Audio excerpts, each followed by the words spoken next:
I mean... Okay, let me try that again. After holding their own against the Baltimore Ravens, the Detroit Lions lose in ultimate fashion as a kicker makes NFL history. You can't make it up. You can't.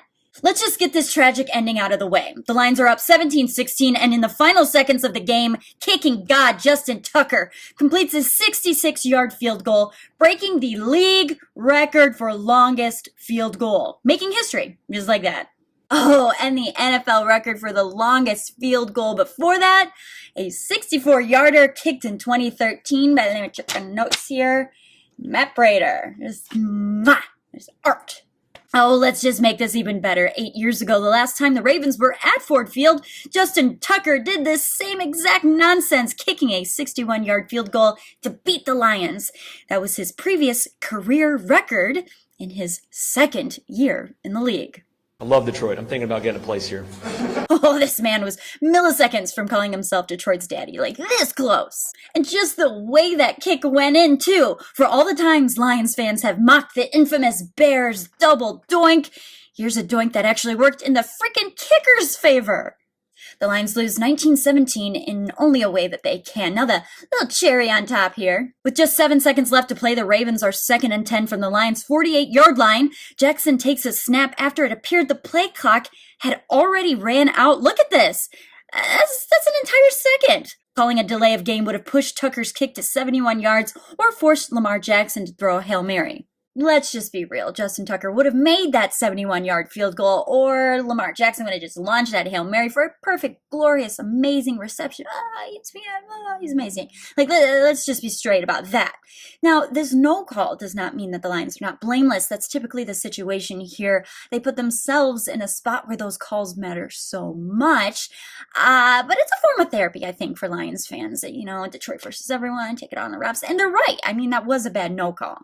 But there were some coaching controversies, like when the Lions' pressure was coming in hot and the Ravens were facing a 4th and 19. Dan Campbell will call a timeout here, which gave them a chance to catch their breath and make a plan. Then they rushed 3 when 4 had been working. This led to Jackson connecting with Sammy Watkins to get across midfield, and the rest is history. Literally history. The call I thought was fine. It was just the way we played the call. You know, communication errors and...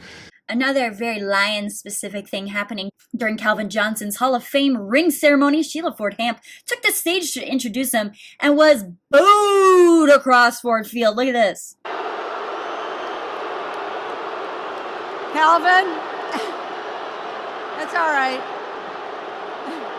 Calvin, witnessing your amazing career was an honor and a privilege. And my family and I want to thank you for all you've done for the Detroit Lions. And I don't blame them. And in some very personal yet very related news, I went back to my alma mater, Michigan State, this weekend and once again woke up to something on my phone I didn't want to see. Yeah, very professional.